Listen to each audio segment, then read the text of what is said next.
We welcome you into a rocking Hector Eckert Arena here in Argentina, the city of Buenos Aires. And behind this beautiful backdrop, another basketball Champions League matchup of Americas as we see Boca Junior take on Flamengo. There are the three officials who will be in charge of this match: Garcia, De La Rosa, and Bermudez. Well, the gold and blue of Boca Junior means so much to the people here in Argentina. There are fans, and then there are Boca supporters, just on a different level. Carlin Gay alongside Andrew Hunt. Thanks for joining us wherever you are, however you're doing so. Starting lineup for Flamengo. Undefeated Flamengo. They have gone untouched so far here in group play, and we'll look to continue that unblemished record here on the road in a very tough venue to do so. And they're led by that man right there, Gustavo Conti, sitting right second inside. The head coach now being blocked from one of his assistants, but the head coach of Flamengo, also a national team head coach for Brazil on his resume. Boca Juniors starting five. They come in 2-2 and would love to pick up a victory here tonight. They've already qualified for the knockout stage, final eight.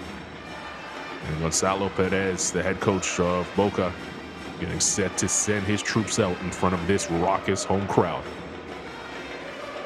An early tip on a Sunday morning here in Buenos Aires means perfect time for basketball. Andrew, you've seen these two teams play at length multiple times. What are you looking for first Flamengo as they come into this one undefeated? Well, like you said, I love these Sunday morning games. Boca's crowd, if you've just joined us, they had confetti and everything going earlier. They're all excited to get playing. And I think Boca, especially with this energy, can compete with Flamengo. As you said, both teams are already guaranteed to be into the next round.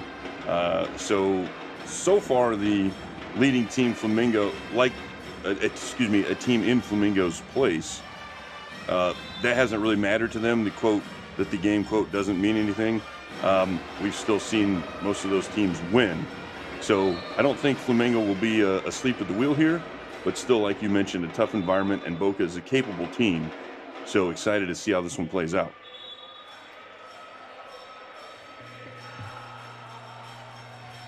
So Flamengo 4-0. They will likely top Group B. Boca, who know they are already going through, still has a shot at first place, but it starts with a win here tonight. And they'll need some help along the way, hoping that Flamengo bump their toe in their final two games.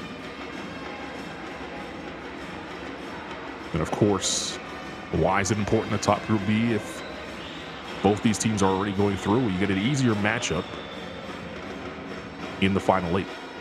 And easier meaning a team that finished second place. It doesn't get any easier from here on out. These are 8 of the best teams here in the Americas that will be in the final eight. Yeah, allegedly easier.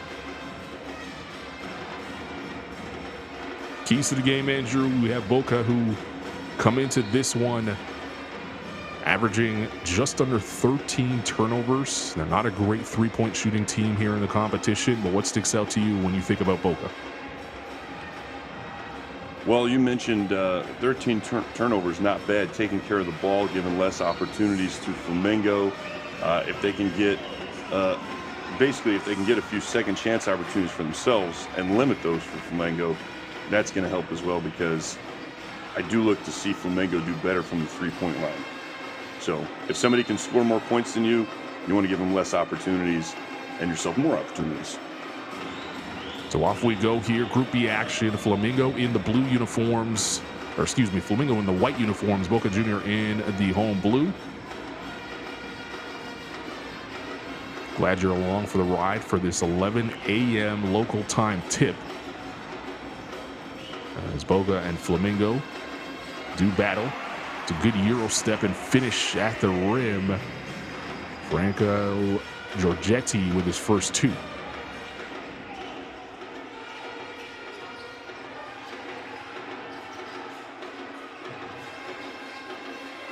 Three on the way and off the mark that time.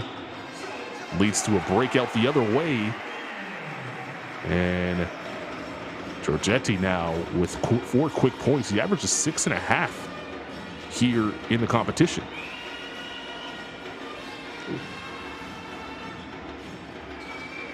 Let's get past this side. Manfield 2 feet in the paint. And there's only 5 to shoot now. Well, that was a shot. All right. Balby tried to throw it up at the shot, and it was rebounded inside for Manfield for the first 2 for Flamengo. Before that possession, Boca was doing what I talked about in the intro that they needed to do. Then on that possession, they gave up 2 second chance opportunities that ended in the score. Can't let that happen. Right now, they're having a problem defensively as some straight line drive for Boca to start. Manfield's going to pick up the foul. As you take a look at Mendoza driving to the 10 and getting hit, they're going to say it's on the floor, so foul before the shot. That will reset the shot clock back to 14 with baseline out of bounds here. Giorgetti right to the rim and rocks it. Right now, Giorgetti 6. Flamengo 2.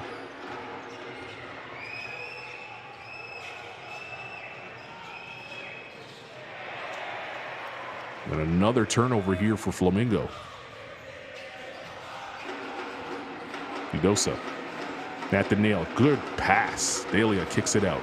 Giorgetti at the top of the key for 3. 9 straight points here for Giorgetti to start the game, already eclipsing his average in the BCLA at 6.5 points per.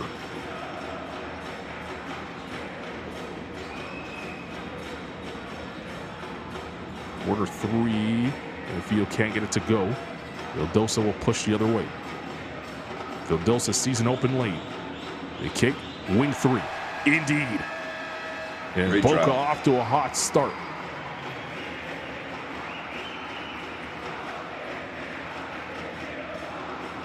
So a 12-2 start to the game for Boca, capped off by this 3. And that leads to the first timeout of the game as Flamengo already on the ropes, on the road here in Argentina. We'll take the quick break and be back with more here on BCLA action.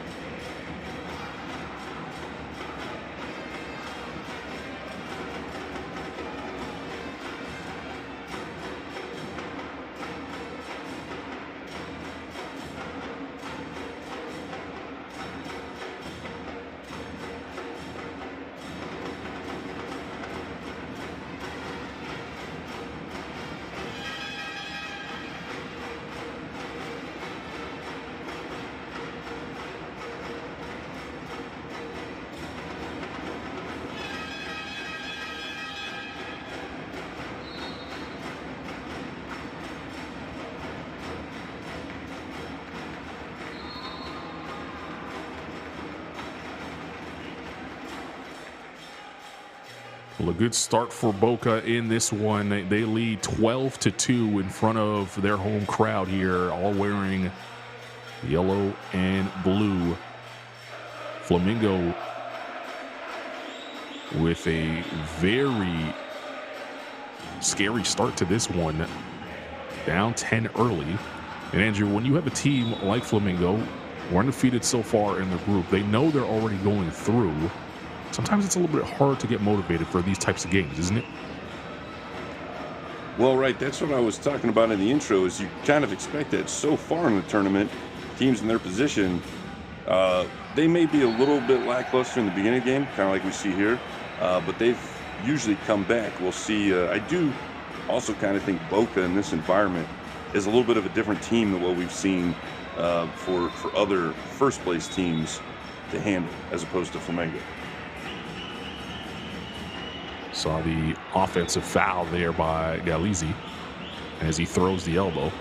Giorgetti wanted them to go to the monitor to review this to make sure it wasn't an unsportsmanlike foul.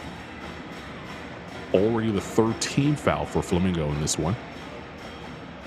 And they are going to review it, it seems.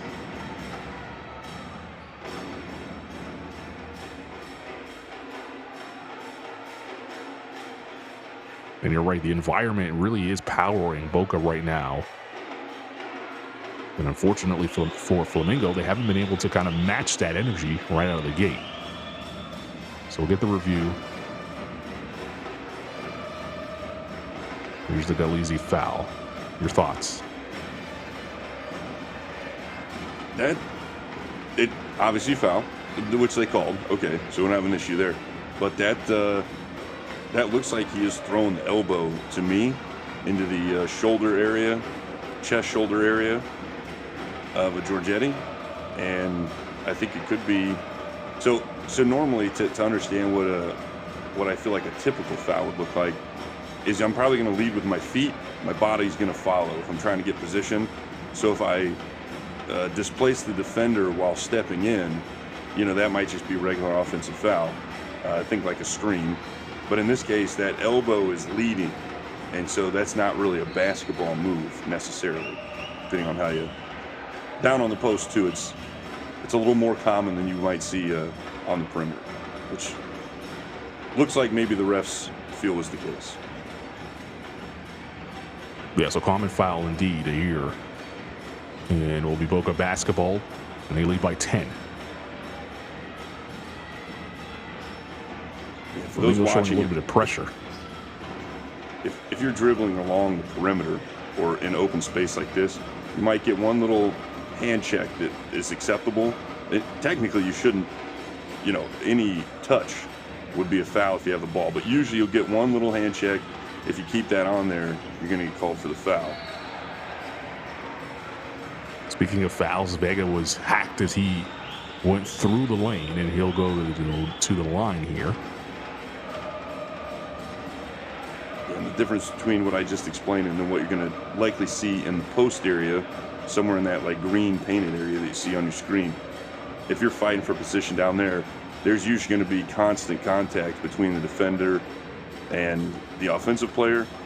And once they get the ball, I believe at this level, you're allowed to do what we call brace up, where you've got both arms out there connected to the defender. You can basically keep the space. If they're going to dribble into you, you can keep space, but you can't push out with those arms. I don't know without a visual if that makes sense, but that's kind of my explanation of the difference you're going to see between contact of a defensive player and an offensive player, depending on what area of the floor you're on. Floor getting wiped up there in the aftermath after Vega hits the deck. Vega, 36 years of age. It's his second go-around with Boca Junior. First go-around was one season back in 2010-2011. Then moved to Quimsa and has bounced around a little bit, playing throughout the Americas and Argentinian Basketball League. Even had a stint in Brazil before coming back to Boca.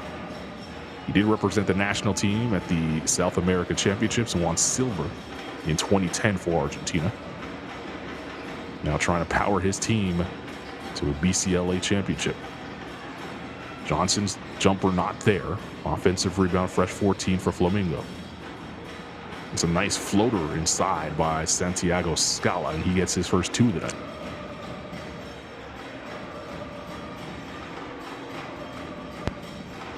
Excuse me, that was Franco Balbi, his first two. This is Scala. Vildoza. Step back three on the way. Indeed. Jose Vildoza. He's only shooting 33% from deep, but that looked pretty, didn't it? Yeah, it sure did, and that's another thing that I didn't really mention in the pregame, but if you're Boca playing a team that's on average probably scoring better than you, having those types of shots go in, the shots you wouldn't normally expect, not quote a good shot, an open shot, but one that's under duress where you're coming off the dribble, that's the kind of stuff you need to go your way to give you an extra advantage. As you look at the foul inside, loose ball foul called on Galizzi, and you're right. Flamengo scoring 90 points per contest here in the BCLA. Boca around 76 points per, just over 76 points.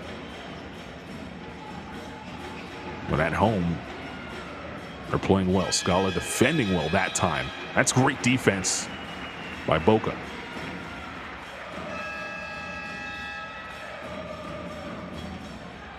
Yeah, guys that you may be familiar with in the tournament that make a lot of shots like that, where it's down in the shot clock and nothing really happened with the offense. Jezreel De Jesus is the #1 guy in my mind that makes those kind of shots. He's with Esteli. Real Esteli. And then, yeah, David Jackson with Franca makes a lot of those. They'll get him the ball late in the shot clock, and he'll just make a move and usually go to some sort of fadeaway that he puts in the basket. Vildosa showing you the crossover and getting to the rim that time. Feels like Boca has been able to penetrate at will so far to start this game on Flamengo.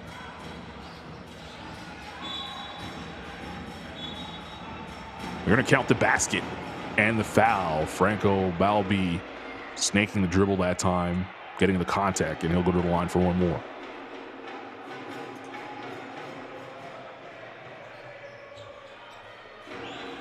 Yeah, Boca definitely seems to have Flamengo on the ropes. We'll see if this possible three-point play gets something going for Flamengo. If we see the lead team in the tournament who's trailing. They're not going to count the basket. Sorry to cut you, but it looks like it's going to be a side out of bounds, so no continuation.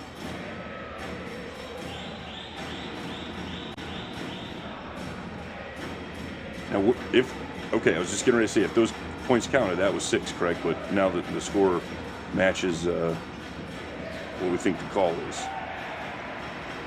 Oh, nice. There's a steal in the backcourt. What a rejection by Galizzi as he is able to recover.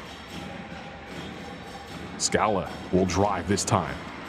Feeds. Dalio had it poked.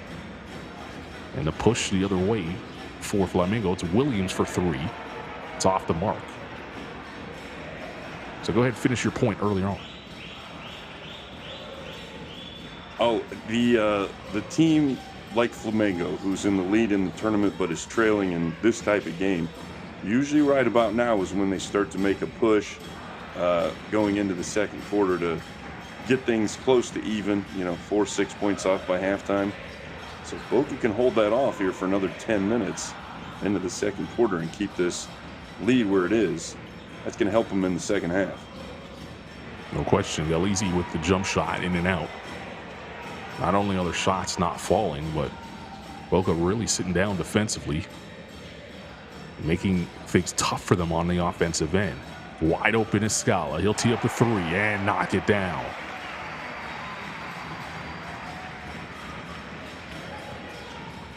(22-4). Who saw this coming? Williams for 3 on the other end. Can't get it to go. Rebound inside. Deodato will get it to go, and the foul. That time, the continuation will indeed count.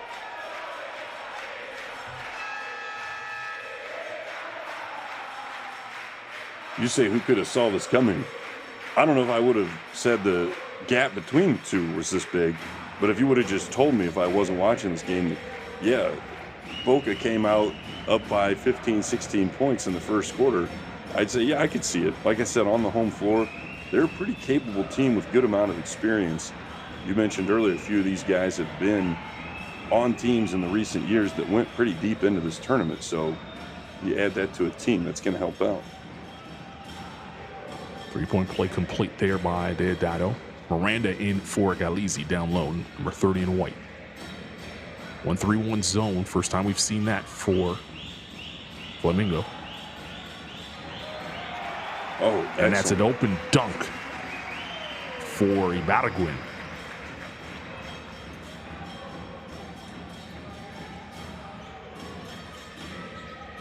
Yeah, how could I? Can't believe I forgot. Andres Ibargüen, he's a force down low there. Let's see if he can get started. He can really change a game. Yeah, came up with the turnover there, ran the floor, and now trying to seal. He'll set the screen instead. It's good ball movement now for Boca. Ibargüen on the block, waiting for a pass. It's going to be a step back three instead. That's in and out.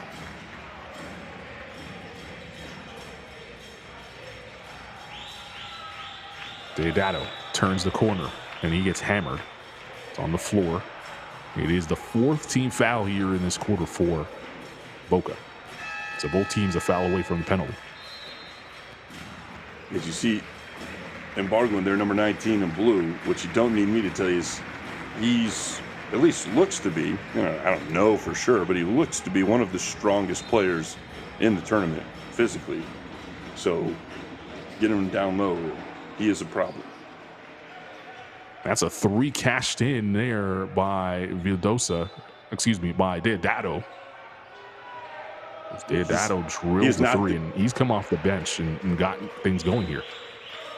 Yeah, he's not the guy you want to get hot. He's probably one of the streakier guys in this tournament, and he's got that three-point play plus a three-point basket.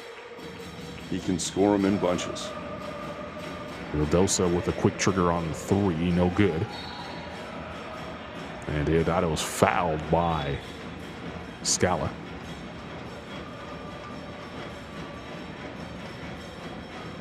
Man, that's going to put Boca in the penalty.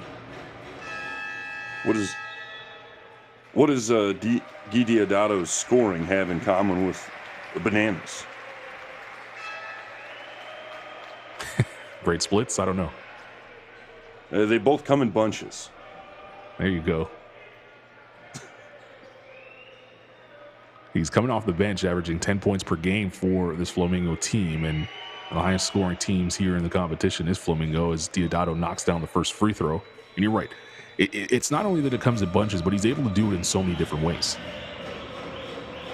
And just so our viewers know, I'm only allowed one joke like that per quarter, so don't worry, you won't hear another one, at least till the second. That's only if I can come up with them,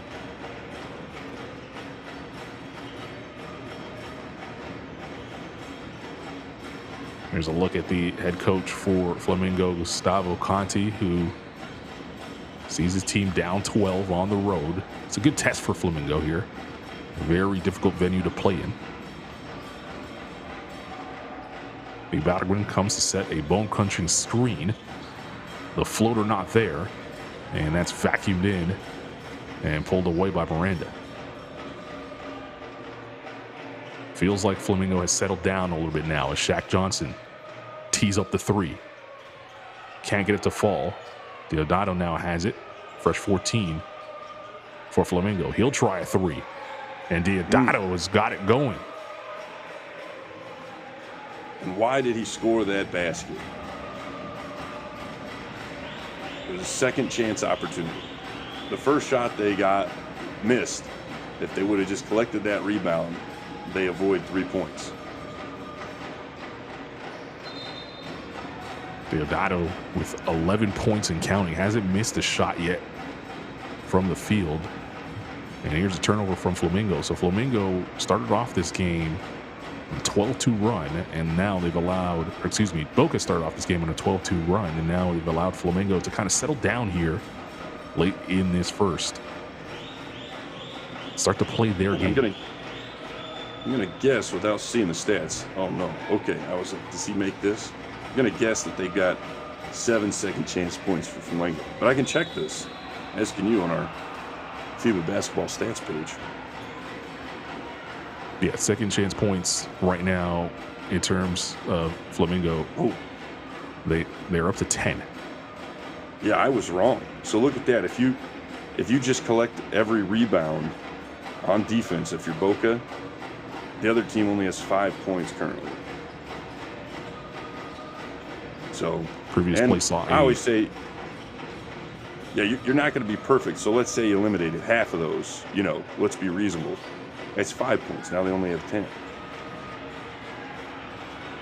Ibargüen coming up with the block there. Shot clock still a factor here on this possession. It's Johnson crossing over, getting to the rim. How about Shaq Johnson?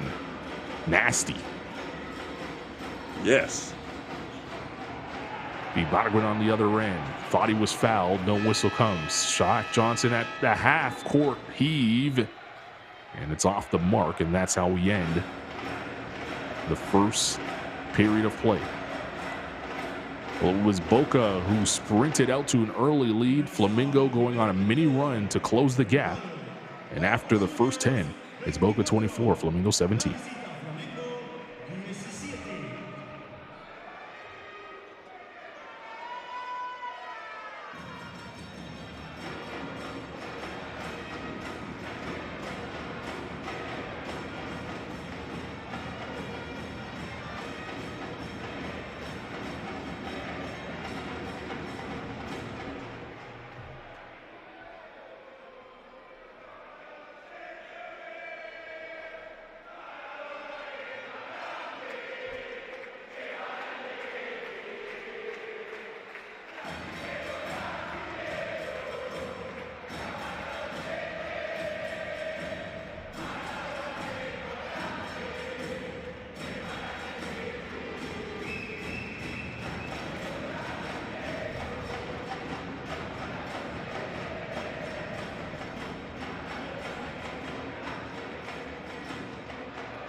First 10 minutes in the books here in Argentina as Boca, representing Argentina, lead 24-17 over Flamengo from Brazil. Boca 2-2 here in the tournament thus far. Flamengo with a 4-0 record, trying to stay undefeated.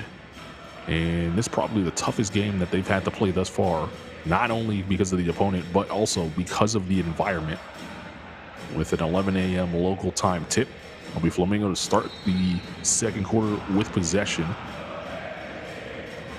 And Johnson will dribble into the front court. Diosdado came off the bench and provided a scoring punch, 11 points off the pine. He comes up with a turnover there, but a good showing out of him in the first 10 minutes of play. Ibargüen inside. He is indeed, as Ibargüen kisses it off the window. You mentioned Ibargüen's size early on, and you saw it becoming a factor that time on the old board. Three banged down that time by Miranda.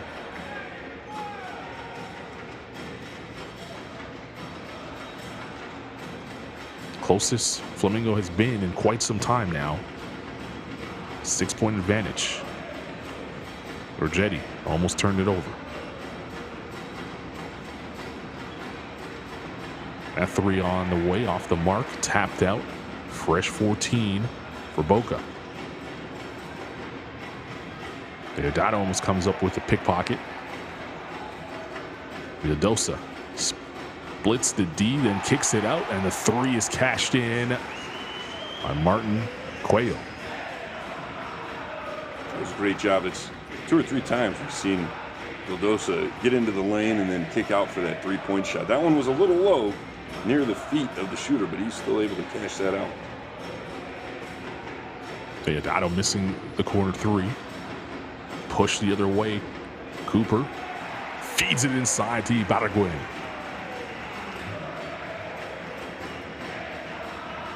And just like that, the lead right back to 11. Johnson. Diosdado strict. Vildosa pushing. High dribble. And then gave it away. It's going to stay here. His last touch by Flamengo. Good hustle getting back on defense that time by Miranda.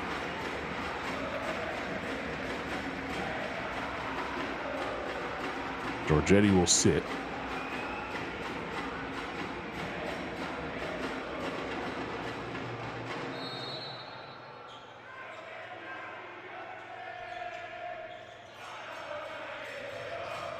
Vildosa from the corner. He'll float it. Overshot it. Tough angle to shoot it from.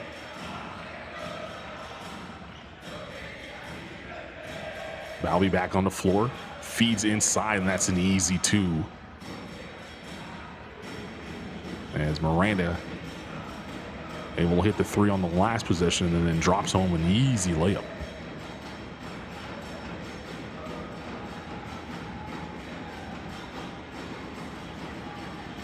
Vildosa, deep 3. Indeed.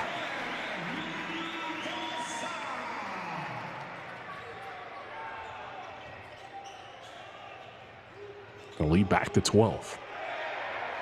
Cooper comes up with the steal, and this is very uncharacteristic for Flamengo as they continue to turn the ball over here, and that's going to lead to a timeout.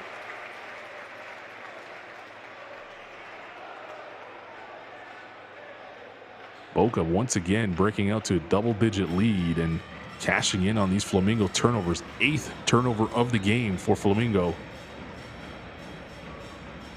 And Coach Conti wants to chat about it. 6:59 remaining here in this second period. We'll take the break with them and be back with more.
As we take a look at the game leaders, you mentioned Deodato was the reason why Flamengo was able to kind of creep back into this one, but another surge from Boca stands the lead to 14 early on here in the second period. Harlan Gay alongside Andrew Hunt. Thanks for joining us wherever you are, however you're doing so, live from Argentina.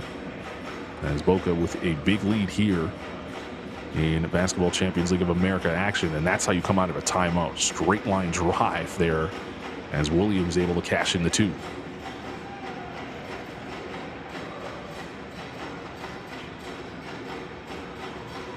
First touch of the rock for Pinheiro, number 10 in blue. Bottom with a hard screen to the corner. It's Cooper. Stepped out of bounds. It's the second time tonight we've seen someone get caught in that coffin corner and stepping out of bounds. It's always a tough spot that what people don't realize is that 3-point line between there and the out of bounds line, you probably have about 2 of your feet distance. You know, if you stacked them 1 foot in front of the other, probably all the space you have over there to stay behind the 3-point line. And luckily for me, I wasn't much of a 3-point shooter, so I was never really worried about the 3-point line. I was like, let me just make sure I don't go out of bounds. I was going to say, someone of your size and stature, you probably can't put 2 feet in that position. You might be stepping out of bounds and putting your 2 feet next to each other there. Well, yeah, in my shot, my right foot was always slightly more forward than my left, which most people, I think, have a similar shooting stance. They're not side by side with the feet, but it makes it more difficult when you want to be able to shoot. Oh! The shot there was cashed in. Santiago Scala had the shot clock winding down, splashed home a 3. It's all falling right now for Boca, especially from 3-point range. They are shooting over 60%. Other than the second chance opportunities they're giving the Flamengo right now, everything looks to be in their favor if they can. That's the thing too about going into halftime with a nice lead. You don't have to keep up the same pace. You have a little bit of a cushion. So having a 10-plus point lead is a lot more comfortable for me going into halftime than less than that. Shot clock was winding down that time. The long 3, no good.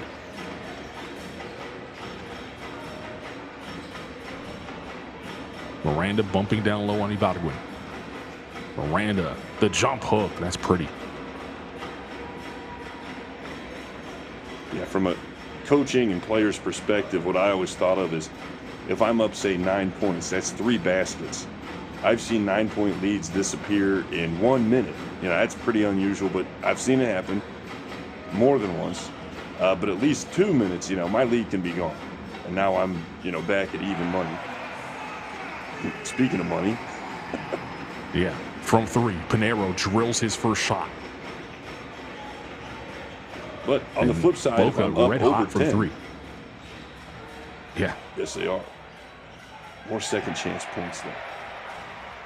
Well, another steal in the backcourt. Cooper will try for 3 and knock it down. Man, if they can turn live ball turnovers into 3-pointers like that, that's like bonus bucks. It's the largest lead of the game right now for Boca. Johnson at the nail. Left it short. Boca looking to run once again. Cooper couldn't handle the pass as it goes out of bounds. Wasted opportunity there.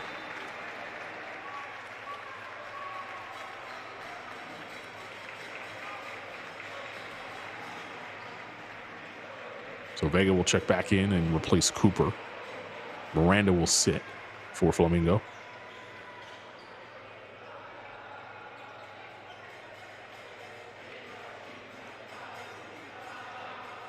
Yeah, more basketball education here. As I just mentioned, you won't see them on the stat sheet, but there's different kind of turnovers. At least 2. If I think of a third, I'll tell you. But you've got the common dead ball turnover. If the offensive team throws the ball out of bounds, travels, you know, offensive foul, something like that, then the defending team will take the ball out of bounds. That gives that other team chance to get back on defense and set up. Live ball turnovers are where in a situation like right now, if the ball was stolen, they're going the other way. As we see Galizzi down low do work. But those live ball turnovers give you a chance to go down and possibly have numbers against the other team. You may have like a 4-on-3, 2-on-1, something like that.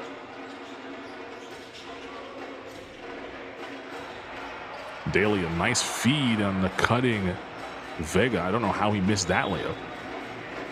Tried to keep it in play, and there's a turnover. It's a dead ball turnover, you just found out, folks. And to tell you why that matters is obviously in a dead ball turnover, it's just another possession. It's 5-on-5. Your chances of scoring are just as good as any other time. Those live ball turnovers, you have a higher percentage chance of scoring because you have a better chance that not all of the defense is back yet. So someone could be open. Johnson to the rim, thought he got fouled. The push the other way. Dalia kicks. Skip pass. Nice. Scallop for 3. It's beautiful ball movement. Yeah, they've had great ball movement so far. Well, I almost said this evening, but today, all game. Yeah, to the tune of 11 assists here tonight. The floater in the lane off the mark. And whistle blown as a foul underneath by Giorgetti. Keep the possession here with Flamengo. Yeah, 11 assists. I know multiple of those have been 3-point baskets, but even if you only count those assists as 2 points, they've got 22 assisted points, and Flamengo has 28 total. So just another stat that means good things for your team, as you can see. And here's a team in Boca who averaged just under 20 dimes per game, 19.5 coming into this contest. Moving the rock freely and at will here tonight. Or again, there we go again, this morning, local time. Right. Well, yeah, we're already 8 minutes in the second quarter. I was just thinking, I mentioned around 4 or 5 minutes left to go in the first quarter that was the time that a team like Flamengo would usually come back, and they did. Deodato really started to come on, and they got this thing close. But Boca has held on and even extended the lead. Yeah, up 20 right now. That foul's going to be on Santos. Still Santos. picks up the foul, and he's been a non-factor so far in this one. 7 in white. Aside from Deodato, Flamengo's really having a hard time finding a consistent scoring threat.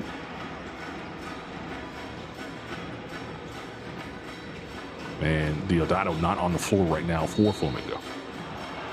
That's going to be an offensive foul on Dalia.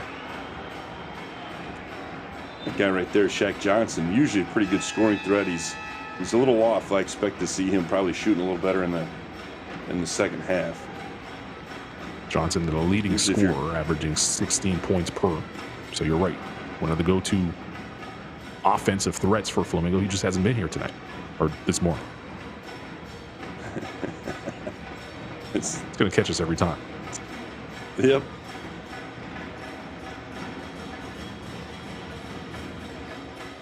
Under 2 to play here in the first half.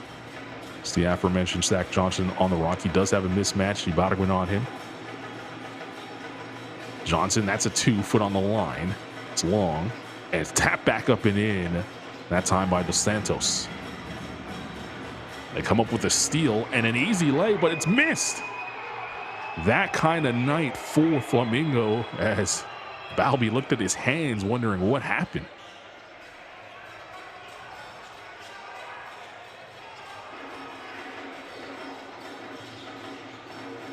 If Boca can slow this one down, which they have now, they can probably limit the other team to only one more possession.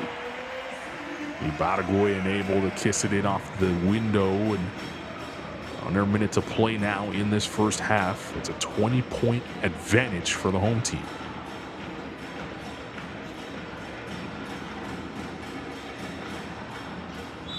Johnson tries to fire it inside to Galizzi. The foul's called. It's only the 13th foul for Boca here.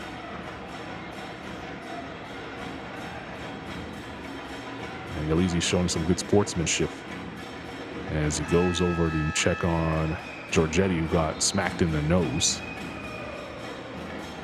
Giorgetti will hit the bench.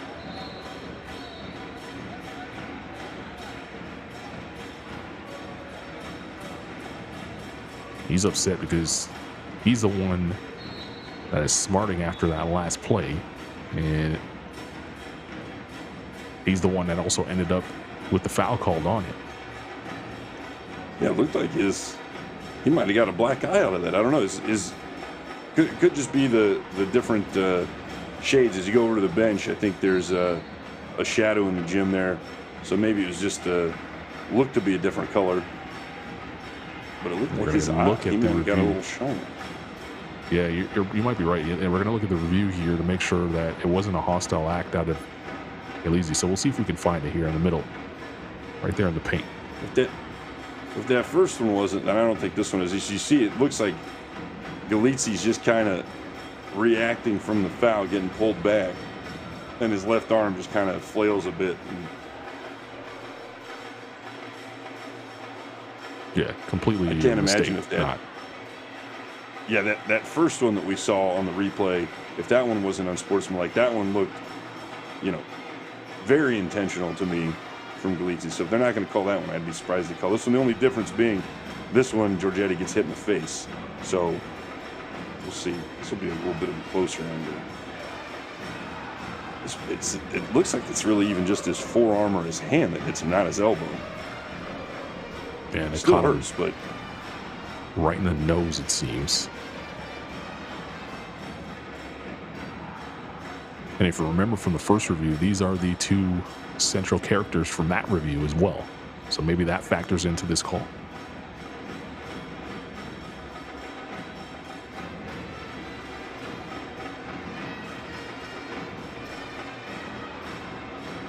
Yeah, so that angle you can definitely see it looks like the wrist or the back of the hand from Galizzi that smacks Giorgetti there.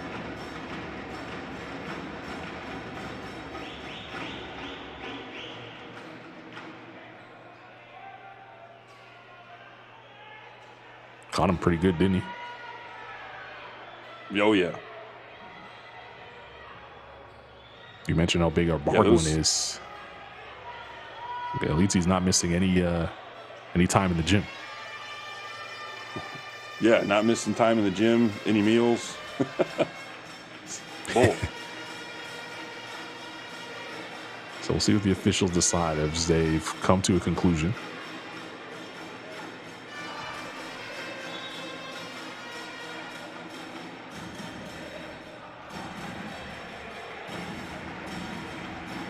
It is going to be on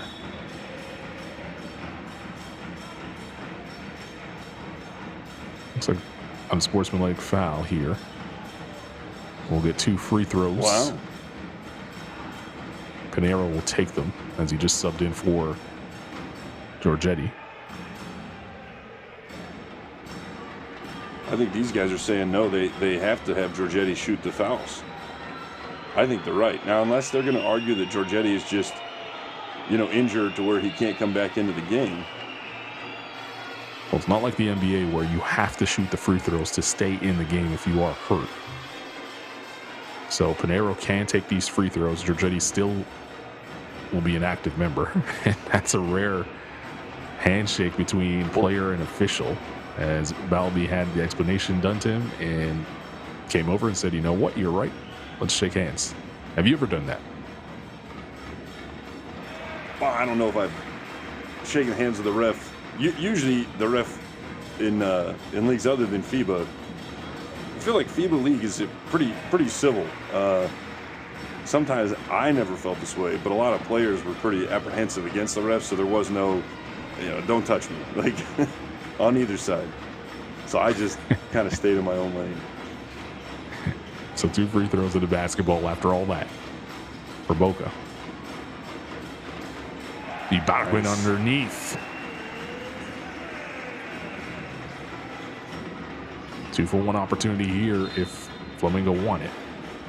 Fouls on the floor. It's only the 13th foul on Boca. And for fans wondering why Flamengo didn't get the basketball on the last possession, there was indeed the foul call. That's override once there is an unsportsmanlike tacked on to the back end of that. And that's what happened. So the 2 free throws for Boca, and they get the basketball at the end of it. Johnson for 3. It's off the mark. Rebound inside. And a foul on the floor once again. So 14th foul, only 1 more from penalty. Pinheiro puts his hands up straight away and says, that's on me. Like I mentioned as we were reviewing that one, I've got to think the difference between that foul. What's funny is both the fouls we've reviewed tonight were between Giorgetti and Tyvek Galizzi. I got to think that the fact that his contact came to the head in this one is what tipped that one over. Because like I said, to me, the more aggressive intentional foul or intentional looking, can't tell anyone's intent, but it looked more intentional that earlier fouls. They were jostling for position. This one looked very non-intentional, but again, Giorgetti got hit in the face head area, which is these days a protected area in all sports, as it should be. So 2 free throws cashed in by Dos Santos, and Boca will call for time here as they look to set something up on potentially the final possession of the half. 54-32 your score. Boca in front. They've played terrific through the first nearly 20 minutes of play. And Flamengo really kind of stuck in the mud throughout the first half.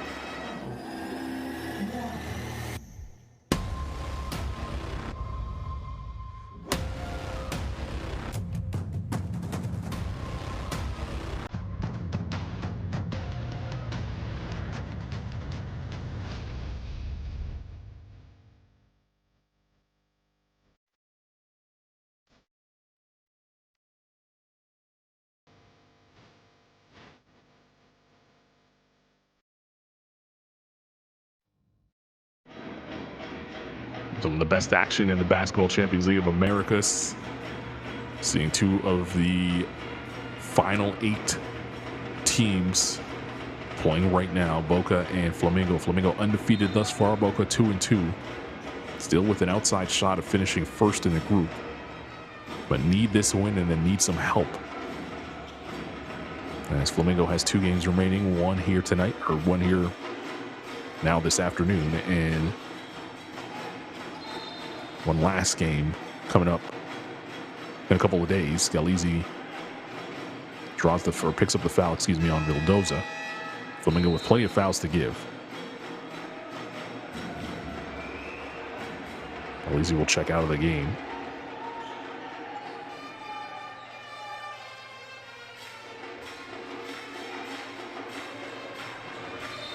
Vildoza has it. Deodato takes the foul. It's the last one they had to give. 5 seconds remaining in the period. And Boca's going to take a timeout here to close the half and try to draw something up with this big lead and 5 seconds remaining on the clock. So we'll take the timeout with them. See what Boca comes up with out of the break.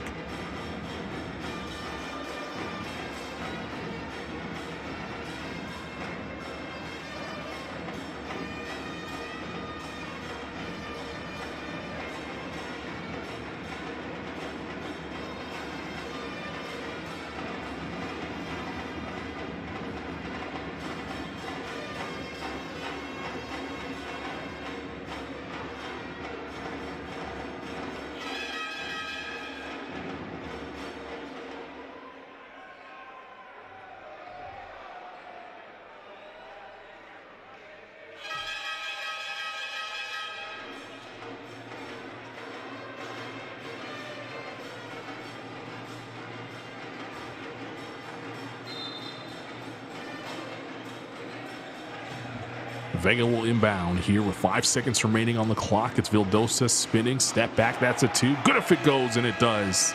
And that's how we'll cap off an incredible first 20 minutes of play for Boca, and their fans and supporters very much impressed with the way that they've come out here this afternoon. And they take a huge lead into the halftime break. 56-32, Boca Junior looking to hand Flamengo their first loss here in the BCLA.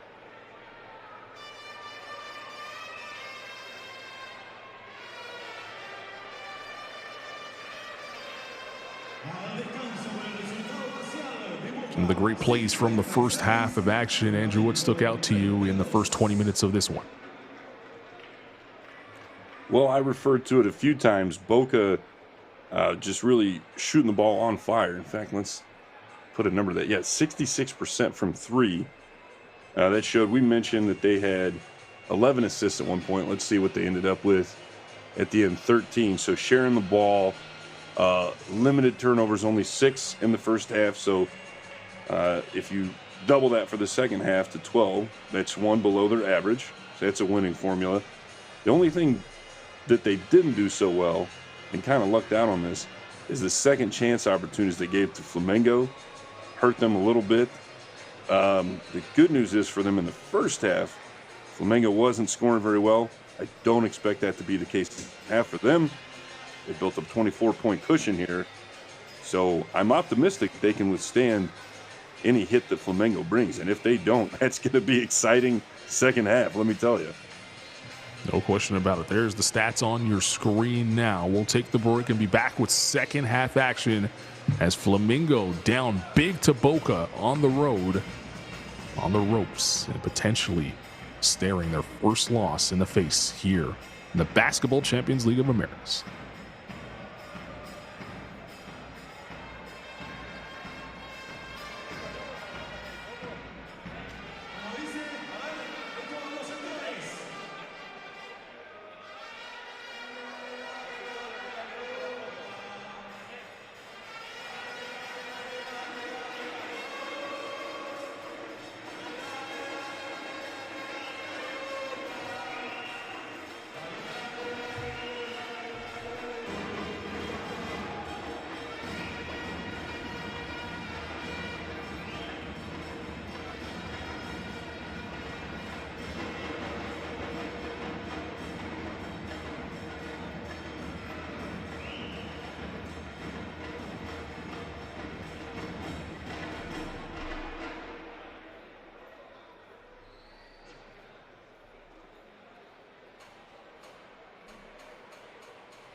se juega la Champions League Américas, sí, Buenos Aires, Argentina.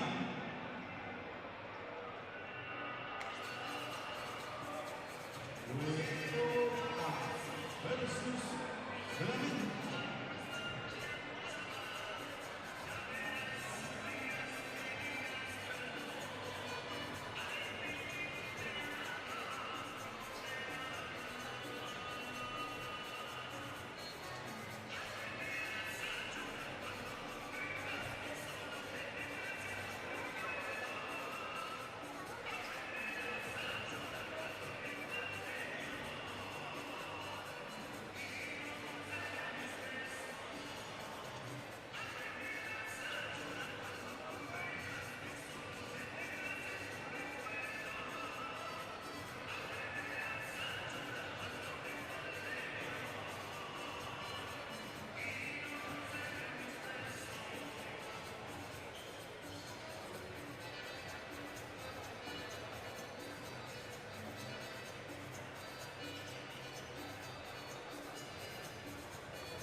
Moments away from the start of the second half here in Argentina as Boca with a big lead over Flamengo from Brazil, 56-32 your halftime score.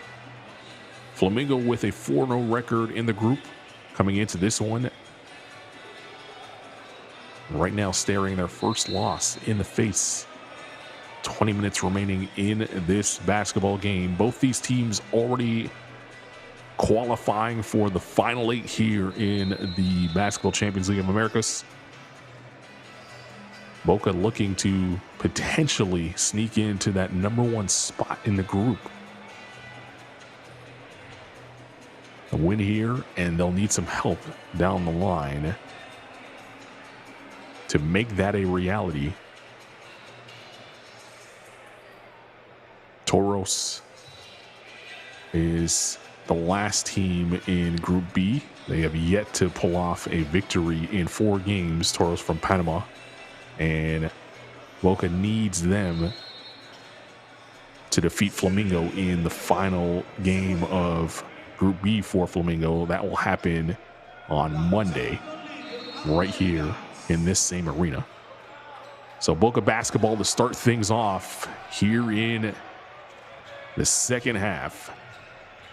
Thanks for joining us wherever you are, however you're doing so. Carlin Gay alongside Andrew Hunt. And Andrew, we talked about how special the start was for Boca, and Flamengo being kept at bay, really at arm's length throughout that first half. Yeah, they made a push at the end of the first there to get things close, but Boca kept their foot on the gas in the second quarter and come out swinging here in the second half. Yeah, Jose de Vildosa with the floater there to get Boca on the scoreboard here in the third. 3 on the way off the mark, and a strong rebound there by Delia. Scala wanting to run.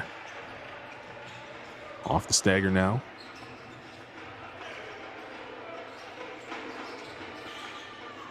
And has Giorgetti on the block. Can't get it to fall. Offensive rebound. Leads to a wide open 3 and bounces in and out, then falls for Vega.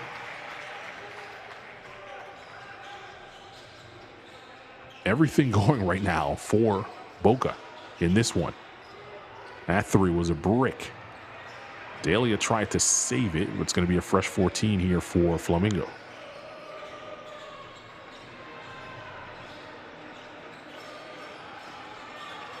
Miranda, great move in the post.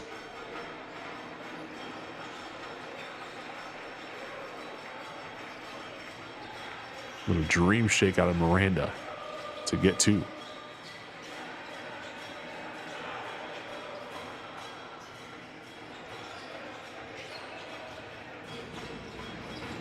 Vildosa working on the wing. Open side pick and roll, now driving down the lane, and that goes out of bounds. Go the other way.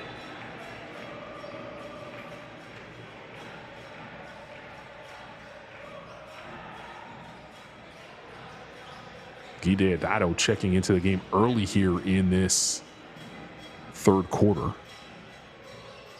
and was one of the spark plugs to the mini comeback from Flamengo in the second quarter.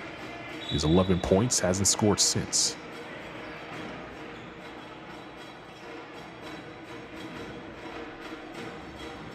Vega picks up the foul there as he hammers Shaq Johnson.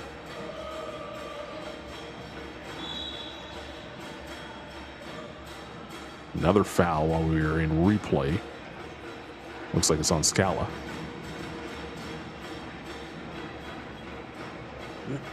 Looks like Shaq Johnson might be walking a little gingerly. I don't know. I could just be seeing stuff, but he took a little bit of a topple in the first quarter there. Took a hard hit. I don't remember if it was a foul exactly, but he ended up on the floor. Johnson, number 22 in white. Keep an eye on him. And speaking of a little bit worse from the wear, here is a hard screen there by Miranda, catching Vildosa. Vildosa holding the left side of his face. That was an offensive foul. Scala, right down the lane. We've seen too much of that from Boca here tonight. Flamengo down big, not playing defense to the level they need to here.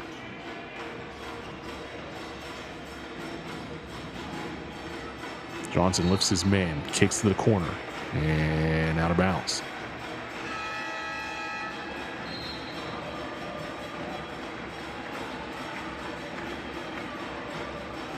Yeah, Boca's extending the lead, which I did not predict. 24-point lead. I figured the game might end in the teens, you know, or if Flamengo really turns it on, maybe they get it below 10. But so far, still relatively early. Boca's extending things out to almost 30. 3 on the way, cashed in, and right now Boca is putting a pounding on Flamengo. They are shooting 70% from three-point range, and the lead extends 66-34. Timeout on the floor, in the third quarter, 7:07 remaining.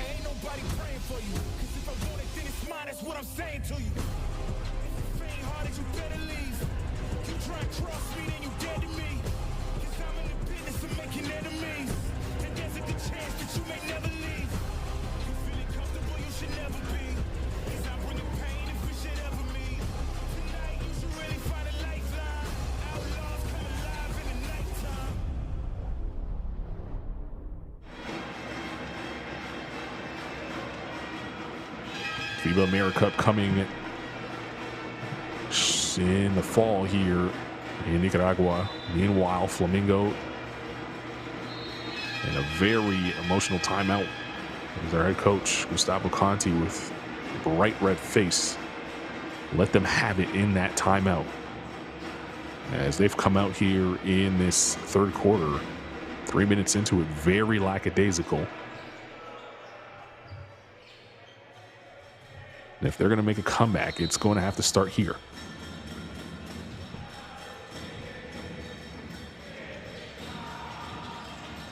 So here's Shaq Johnson, leading scorer on the team. He's been held in check pretty much in this game. His shot off the mark, rebound, Scala has it. Dalia running the floor. A good job of catching and keeping that one in bounds. Udosa turns a corner. Crossing over, has the mismatch on Galizzi. The kick. Vega, float. Can't get it to fall. It's tapped to Deodato. Johnson spinning away from his defender, grabbed.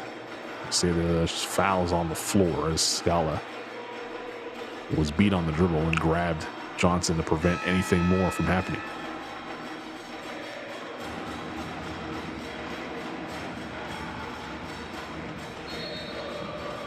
That last replay was turnover number 15 in this game. 14 in this game for Flamengo.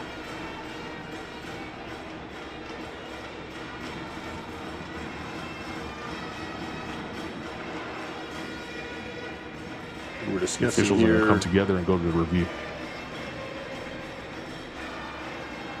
to see if it's a shooting foul, I think is what we're looking at, or do we don't think there's anything unsportsmanlike, correct? I think we're just looking at the difference between on the floor and a shooting foul.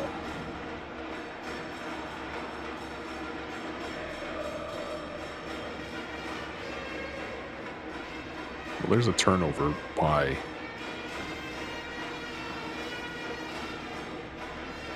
Franco Balbi, but that was early on in this quarter. Can't imagine we're looking at that. So that was a clear turnover. So instant replay system will fast forward a little bit here and get to the crux of the issue. We'll get to see that Shaq Johnson spin move again. He got the ball in not a great position as his defender is right on him. If it's the play I'm thinking of, he's going to be closest to your screen here on the bottom part. He's going to catch the ball right around the volleyball line there, a little ahead of it.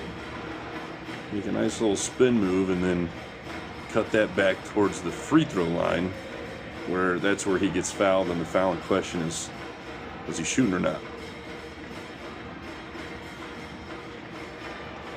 So while instant replay sorts this out, you look at Flamengo, and they've struggled so far in this game. Very uncharacteristic out of them.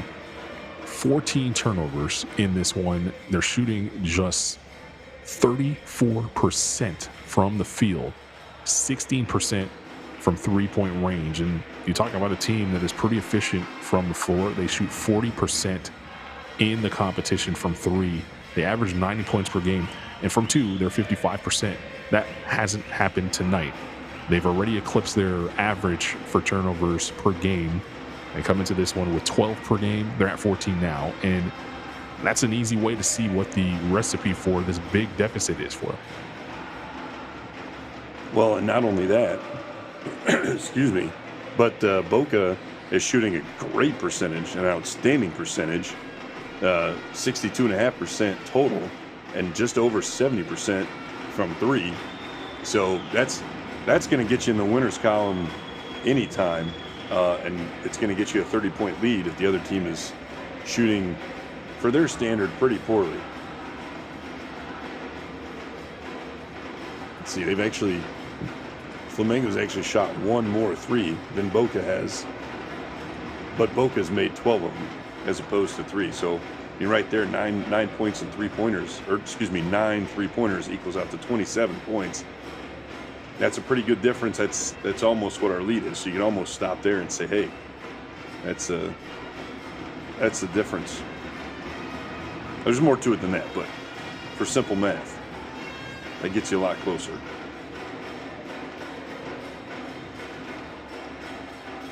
So after the coach is challenged by Flamengo, appears we have a decision.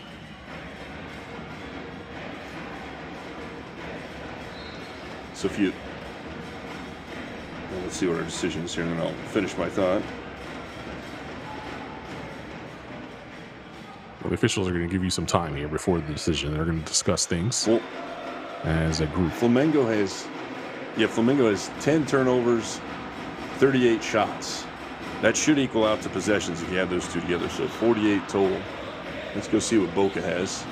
They have 40 shots, 7 turnovers, so for 47. So there's one of the keys that I said earlier is they're going to want more possessions.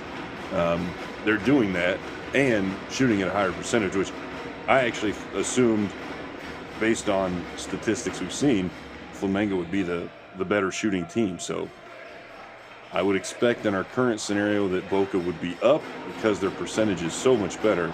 That's why they're up by a lot. So just a common foul on the floor. Zach Johnson will now inbound. Gustavo Conti getting the explanation from our officiating crew. It's a 13th foul for Boca here in this quarter. Want to wait for Flamengo to get back into this one, get to the line, clock stopped, and score. Deodato comes off the curl, tees up the three, can't get it to fall. And Vega has the rebound. Vega ahead. Delia has had a couple rim runs and forcing the defense to collapse, that time unable to finish inside, and he's tied up by Dos Santos. Possession arrow in favor of Flamengo.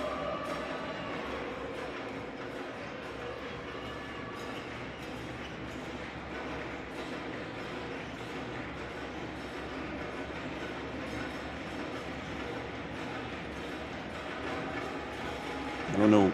We've had some pretty big comebacks. Not so much this year. I can maybe think of one big comeback. I can't think of the details. I just feel like I remember a big one. But 32-point comeback with only 16 minutes left. I don't think I've seen anything like that. So again, that's what I mentioned at the beginning of this half. If Flamengo pulls that off, it's going to be an exciting second half. Johnson, step back three, had to force it up as the shot clock was winding down and got hammered and bailed out by Vega. Vega saying he kicked out the leg. That was the reason for the foul call. Doubt Boca will challenge this. Lead as big as it is.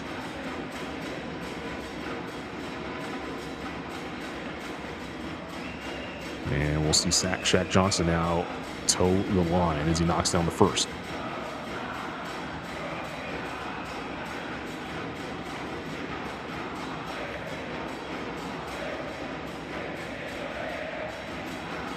Boca Junior fans, they're going to have an exciting in the second half regardless. We'll mention if there's any kind of comeback, that'd be exciting to watch. Lead is 30 as Johnson goes 2 of 3 from the line.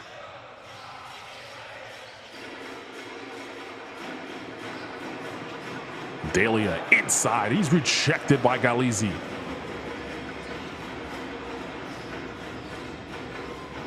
Hard drive here by Vega. Kicks it out.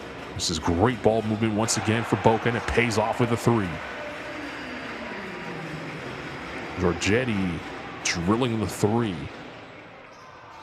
The other way is Johnson with an easy 2. Johnson may be coming alive now offensively after being quiet for the entire first half. Leading scorer on Flamengo, 16 per. Vega, extra pass, Giorgetti from the corner. He knocks down another 3-pointer.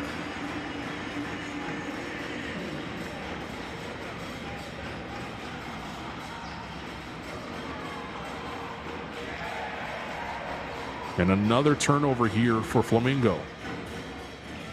Vega has it. Driving baseline. Oh, reverse layup.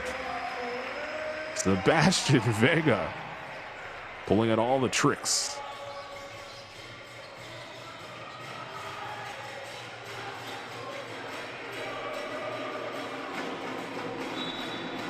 Johnson fouled by Delia.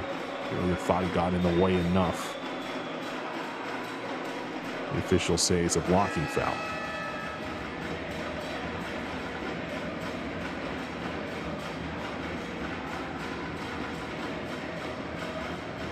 And with that foul, that'll put Boca in the penalty. But things haven't gone Flamengo's way. This is one way you can try to chip away at a big deficit. Score while the clock stopped, and the best way to do that is get to the free throw line. Johnson misses the first.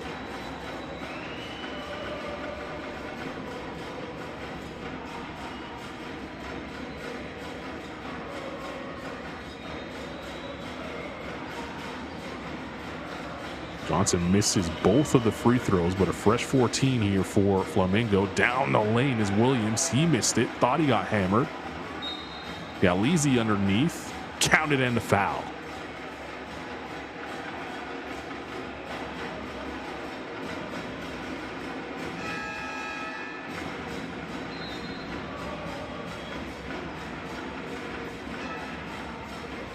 It's a bully ball that time for Galizzi.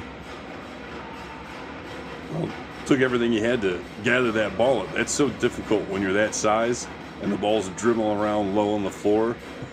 This is some of the most frustrating stuff when I had to go down to my ankles to get a ball.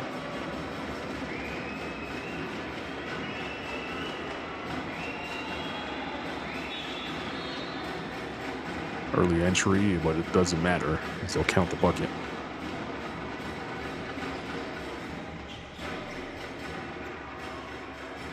Under 4 to play here in this third period. In FIBA play, if you make the basket, it doesn't matter if anybody stepped in the lane. It's like, he made it anyway.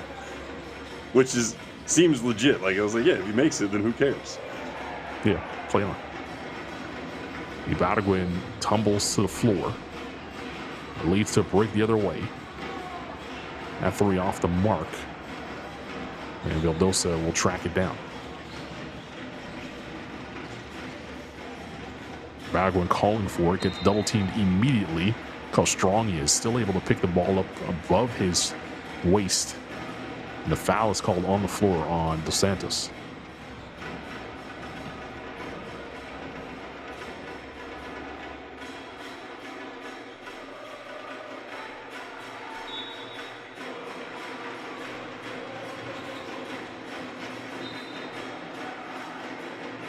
Ball will stay here. Good hustle there by Galizzi. 2 seconds that time coming off the shot clock.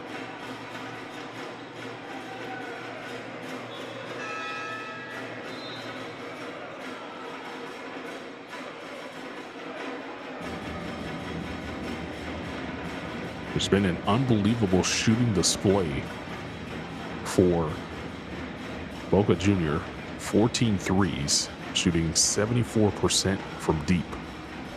Coming into this game, they were shooting 33% in the competition from three-point range. Canero putting it on the deck. Nice look away pass. And Cuello finishes it off.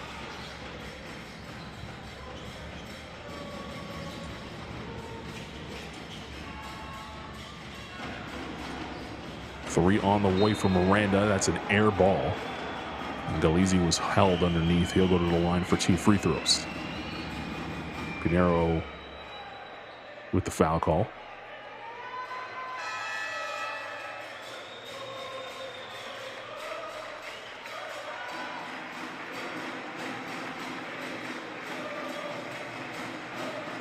So Mateus Galizzi only playing his second game of the BCLA. His first outing, played just 4 minutes. Excuse me, this is his 4th game in the BCLA. Averaging 20 minutes per contest. 7.3 board, 7.3 points. You'd like to see him rebound a lot better. Just 2 boards per contest. His size and his ability to carve out space should be a better rebounder than he is. 3 on the way off the mark. Miranda with the board. Here's Galizzi, triple team. Doesn't matter. He still got the shot off. Can't get it to fall. And then an offensive foul is going to be called on Miranda as he came in like a whirling dervish there. And Galizzi falling to the ground, holding that left leg. Hopefully he's okay.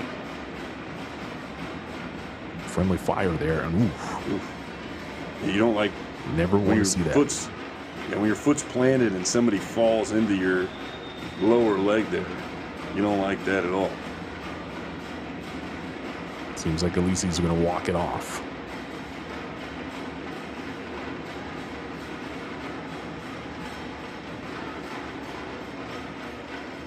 After all that Boca basketball, that's the 4th team foul for Flamengo here in this quarter.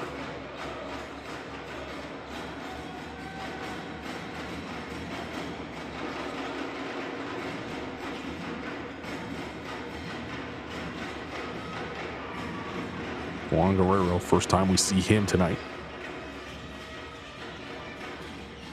Cuello moves it. Pinheiro, nice up fake.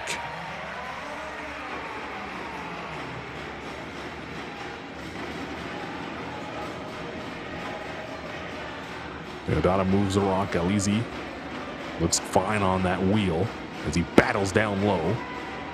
Can't get the short jump hook to fall. Miranda throws up a brick from point-blank range. And Boca with a chance to run again. Ibargüen deep post position. And the route is on at this point as Boca extend the lead. 80-42. Galizzi tees up a 3 off the mark. Ibargüen vacuums it in and pushes the other way. Cuello up top, Ibargüen. That was a tough catch for him. It's going to stay here as it was knocked out of bounds by Flamengo. 15 on the shot clock. Gustavo Conti looks on and has to come to terms with the reality that his team just does not have it tonight. Cuello onto Ibargüen, and this is Ibargüen at the nail. Couple jab steps. Can't get it to fall.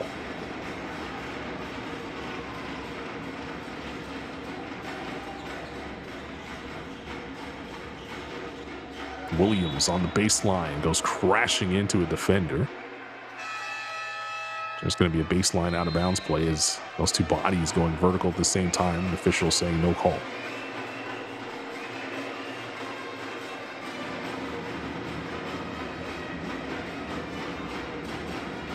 Galizzi exiting the game.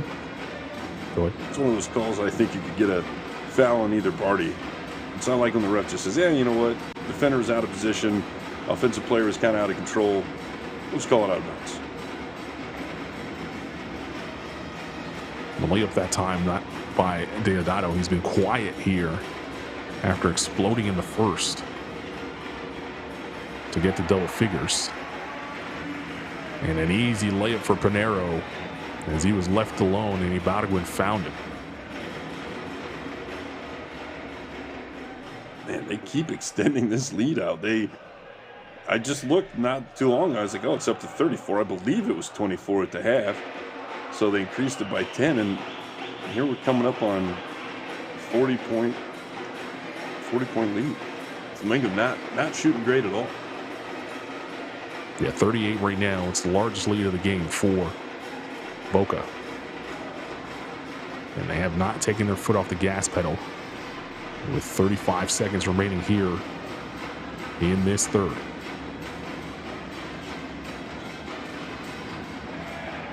Another turnover for Flamengo. Cuello has it. A 3-second difference between shot and game clock. It's Ibargüen, top of the keys. Dalla. Ibargüen on the block. Deodato tried to foul him. Ibargüen falling away. Shot clock unplugged. 5 to shoot here for Deodato. He's going to take the three. Good if it goes. It's off the mark, and that's been the story of the night for Flamengo. A 40-point lead for Boca as they dominated that third period, 28-12. And this largest lead of the game as Boca looks to close things out and give Flamengo their first loss of the tournament here in group play.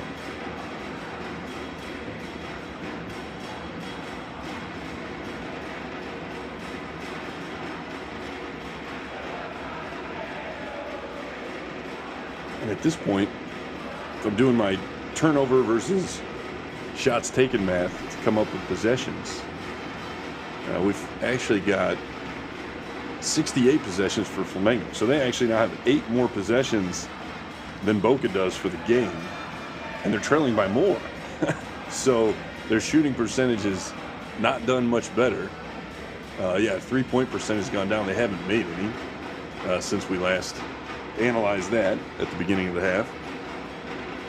And Boca is gone up in percentage. They're at 70, almost 74% from 3. They were just over 70. So story continues, as you say. The other thing to look at too is just from a possession point of view, if you figure if both teams have about 60 plus possessions, that's 20 per quarter so far, if you average it out. So if you give 20 possessions to Flamengo, or let's say you give them 25 and they score 2 points on every possession, you know, you average it out, they score 3 here, whatever, on 50%, then that's 50 points. They're down 40. So, and that relies on Boca not scoring any in their 20 possessions that we're assuming that they get. So that's where you kind of see how it's going to be a tough margin to overcome. I just try to put if I told you that a team came back from 40 points in a quarter, you would know that was a lot, but just to put some numbers with it. Math definitely not on the side of Flamengo as we start the fourth quarter and get a turnover to kick things off. Santos down the lane, floats it off the window and got it to go. Bank's still open here on a Sunday in Argentina. I always thought if I was in a position like this, I would tell my team, hey, just shoot the very first shot that comes to us. Like, if we get a look, shoot it. I need 40 shots in this quarter if I'm Flamengo. It's got 2 stops. It's a good start. Yep.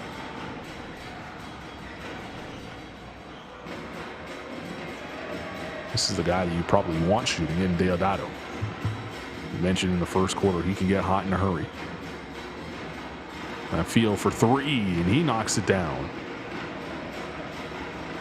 So after shooting just 12% from 3-point range in the first 3 quarters, Flamengo sees their first 3 here in the fourth go through the hoop.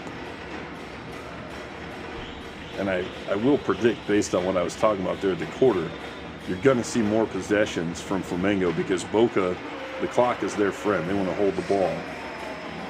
So I do expect the gap to close a little bit. Cuello with the floater there.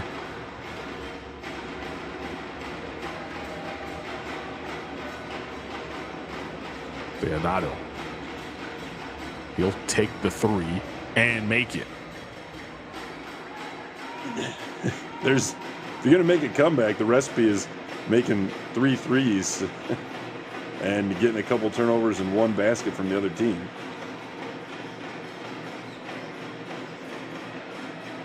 Guerrero will take the three and responds. Ooh.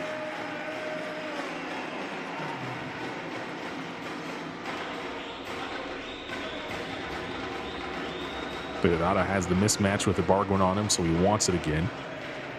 He wants everyone to get out of his way. There you go. Stare down three. Deodato, nasty. That's what I wanted. Look, the Should've shot Ibargüen that right the in first the eye. time. Yeah, probably wasted a couple seconds to get there. Right. He is the type of guy that if I wanted to execute the strategy I just talked about, I want him. He is not afraid to shoot. He's always open in his mind. Which, if I'm playing with a lead or something, it might frustrate me. But in this case, I was like, yo, get him the ball.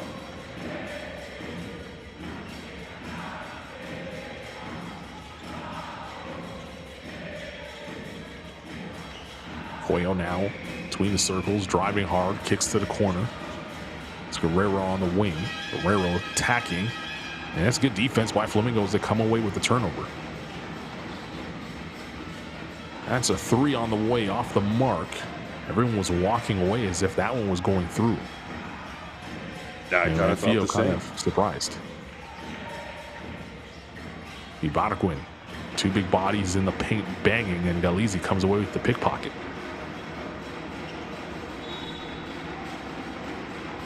Scala will foul Shaq Johnson.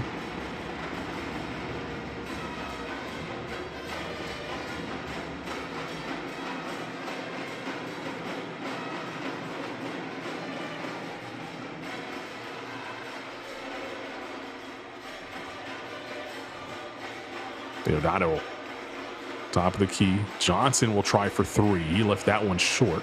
It's chased down by Manfio. And a fresh reset of the shot clock for Flamengo. Deodato gave it away. Cuello to the bucket.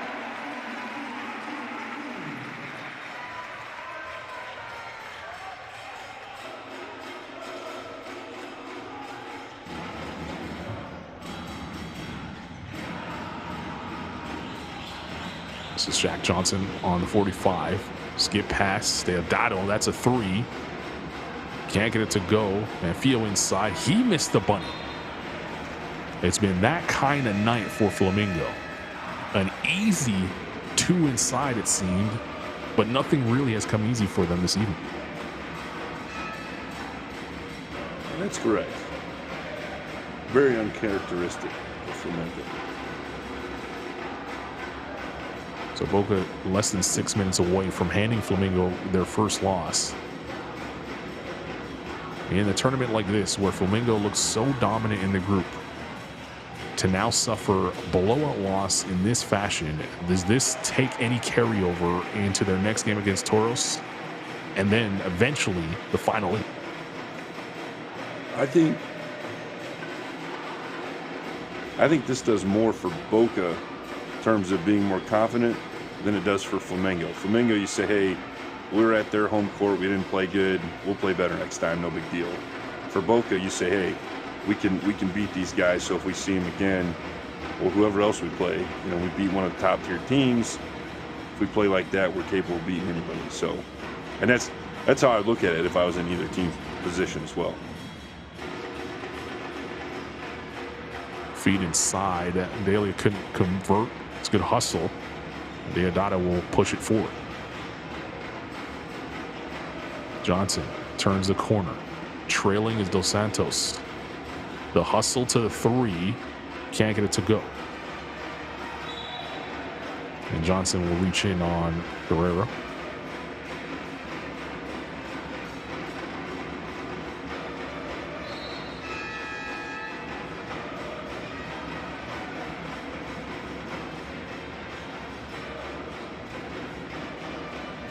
Yeah, my experience, game like this for Flamengo, I go into the locker room. If I'm the coach, I say, hey, let's get out of here. I don't need to. We got shellacked. Not much I need to tell you. We all should feel about the same on that. Encourage them to forget this game. And then if I ever see Boca again, they say, hey, that game I told you to forget, let's just think about it for a minute and remember how bad they beat us, and let's come out. Let's see if they see How about later the big man? Yeah, how about the big man with the Euro there? Couldn't get it to fall. Manfield driving, can't get it to go, but gets his own.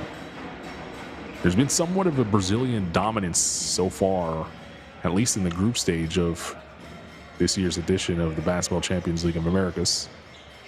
Yeah, that's Flamengo, true. Minas, and Franca were all undefeated and all at the top of their group. This will be the first Flamengo loss, but it felt like the teams from Brazil really have kind of been head and shoulders above the rest in this tournament thus far. Yeah, I'm going to have to gloat the next time I see Craig Theta. We were talking about last night some power rankings. I put Minas over Flamengo. He put Minas not in the top 3, I don't think. I think he had Real Estelí. He may have even had them 5th. I think this game may drop Flamengo and up Boca on those rankings. These are unofficial rankings, of course. These are not FIBA official. Get the rubber stamp of approval, though, from Andrew Hunt, Craig Theta.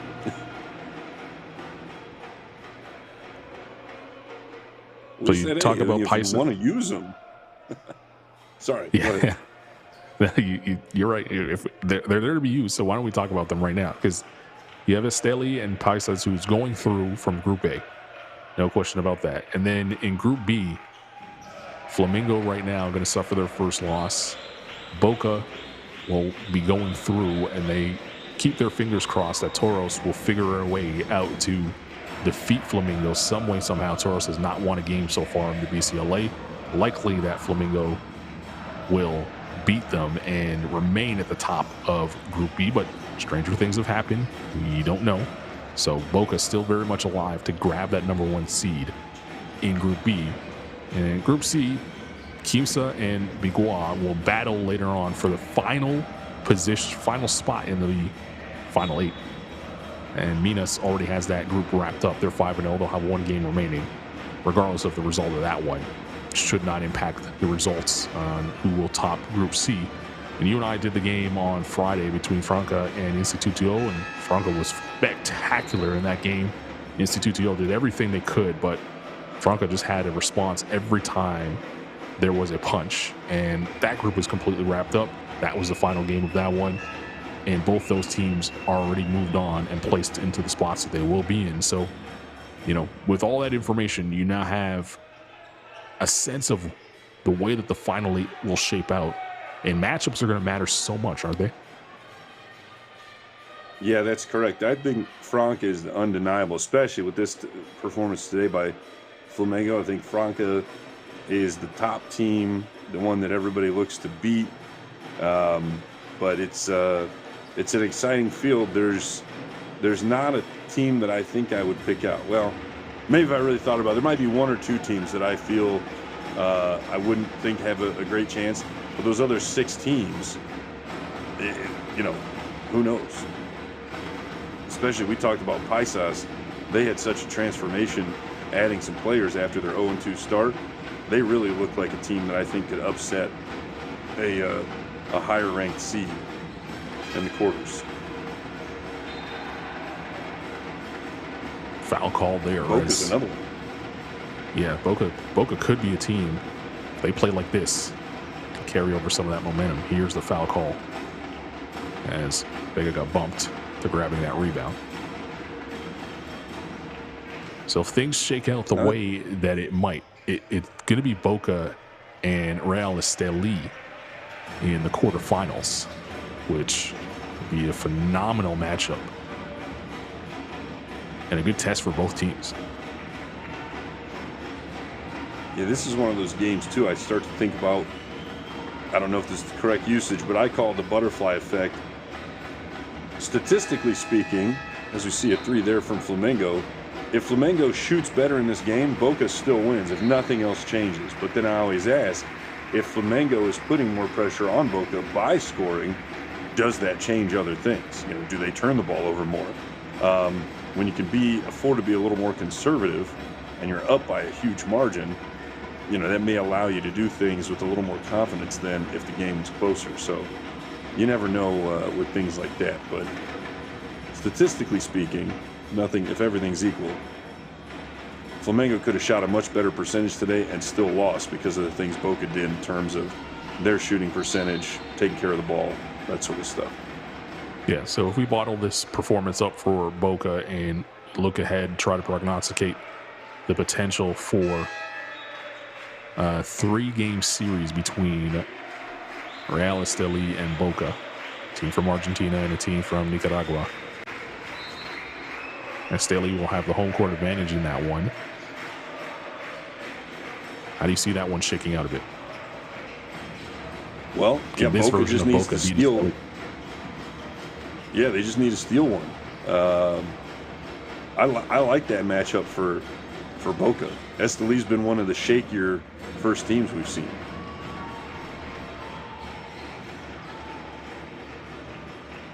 On the other side, if you take this Flamengo performance, kind of flush it, and you look at a potential matchup with either Países or Instituto, of course, Flamengo will have the home court advantage in that series. Can this sort of performance carry over and potentially open up the door for an upset in a 3-game set? Yeah, I don't think if I'm the top-tier team that I want to see Países.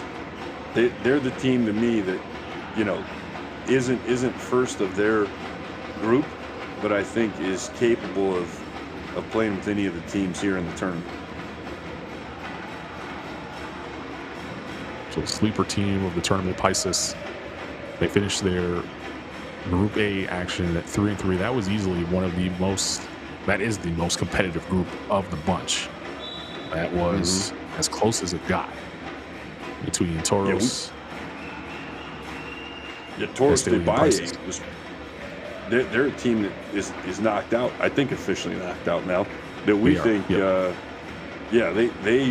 could have been, somebody that could compete maybe better than, at the time we thought maybe a Boca, but tonight's performance, I'm pretty impressed with Boca. So it wasn't that I wasn't impressed prior. I did think they were a solid team, but they really blew the doors off of Flamengo here. They sure did. And a big win, 96 big points on the board for Boca. And it falls just short of a tournament high, but it is the tournament high for Boca thus far, eclipsing their 92-point performance against Toros back in December. And they hand Flamengo their first loss here of group play. And the door just a little bit open now for Boca to potentially top this group. The final score in this one, 96-71. Boca with a big victory over Flamengo.